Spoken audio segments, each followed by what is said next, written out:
সুপ্রিয় দর্শক শ্রোতা দেশ ও প্রবাস থেকে যারা এই মুহূর্তে আমাদের সাথে সংযুক্ত আছেন, ভিডিও দেখতেছেন অথবা শুনতেছেন, সবাইকে জানাই আন্তরিক প্রীতি ও শুভেচ্ছা। বন্ধুরা, আমি কথা বলছিলাম সুইট মিষ্টি একটা আপুর সাথে, প্রতিবেদন করবে, সংযুক্ত হয়েছে আমার সাথে, কয়েকদিন আগে থেকে যোগাযোগ ছিল। কেন আসলো প্রতিবেদনে বিস্তারিত ভিডিওতে থাকবে, আপনারা অবশ্যই ভিডিওটা কন্টিনিউ করবেন। আসসালামু আলাইকুম। ওয়ালাইকুম সালাম। কেমন আছেন আপু? আপনি ভালো আছেন? হ্যাঁ, ভালো। ভালো আছেন, ভালো থাকবেন, ভালো থাকাই কামনা করছি। আপনি প্রতিবেদনে কেন আসছেন বলেন? আইছি জীবন সঙ্গী করার জন্য, এর জন্য প্রতিবেদন আইছি। জীবন সঙ্গী করার জন্য প্রতিবেদনে আসছেন। কাকে করবেন জীবন হ্যাঁ, সঙ্গী? জীবন সঙ্গী যে আমার জীবন সঙ্গী করতে চায় তার সাথেই করব। এই আপনার জন্য জীবন আইলাম। আপনার জীবন সাথী নাই? আপনি কি আগে কখনো প্রতিবেদন করছিলেন? না, প্রথমবার। পরিবারে আপনার আছে কে কে ভাই? পরিবারে আছে, সৎ মায়ের কাছে থাকি, আর ছোট একটা ভাই আছে। আপনার বাবা মা নাই? না, আমার বাবা নেই। বাবা নাই? না, মা নাই? মা ছিল, অন্যখানে বিয়ে হয়ে গেছে, সৎ মায়ের কাছে থাকি এখন। এই পর্যন্ত আর প্রতিবেদন করছিলেন? না। আচ্ছা, আপনার বিষয়টা আমি একটু ক্লিয়ার করছি দর্শকদের জন্য। প্রিয় দর্শক শ্রোতা, আপনারা শুনছিলেন এই আপুটি হচ্ছে প্রতিবেদনে আসছে, ভালো একটা মনের মতো মানুষ চাইতেছে। ওনার ফ্যামিলিগত জানতে গিয়ে দেখলাম ওনার পরিবারে হচ্ছে ওনার বাবা নাই, ওনার বাবা মারা গেছে। আর ওনার নিজের মা হচ্ছে আরেকটা জায়গায় বিয়ে হয়ে গেছে। এখন সৎ মার কাছে উনি মানুষ।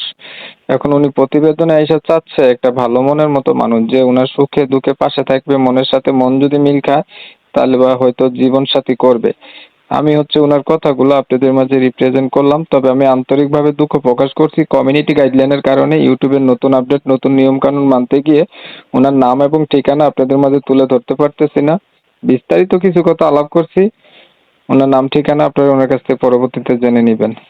আচ্ছা আপু, ধরেন একটা মনের মতো মানুষ আপনি পাইলেন, এখন মানুষটার বয়স দেখা গেছে একটু বেশি হইলো বা দেখতে কালো হইলো, তখন আপনার কোনো মতামত কি? না, সে যদি কালো হোক বা বয়স্ক হোক, তাও আমার প্রবলেম নেই। কালো হইলেও সমস্যা নেই, বয়স বেশি হইলেও সমস্যা নেই, আর যদি আগে বিয়ে কইরা থাকে?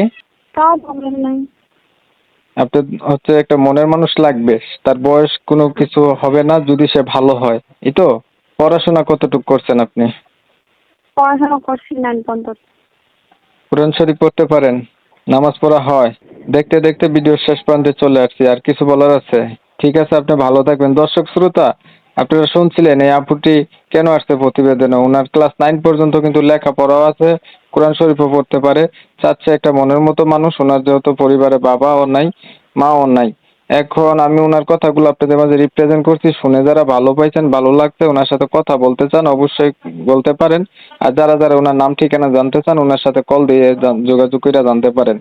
তো আপনারা জানেন আমি এই রিলেটিভ ভিডিওগুলো দেই। আপনারা অনেক সময় নিয়ে আপনাদের মূল্যবান সময়গুলো নষ্ট কইরা ধৈর্য ধরে আমার চ্যানেলের সাথে থাইকা ভিডিও দেখছেন। সবাইকে জানাই এমএসকে টিভির পক্ষ থেকে অসংখ্য ধন্যবাদ। সবাই ভালো থাকবেন, সুস্থ থাকবেন।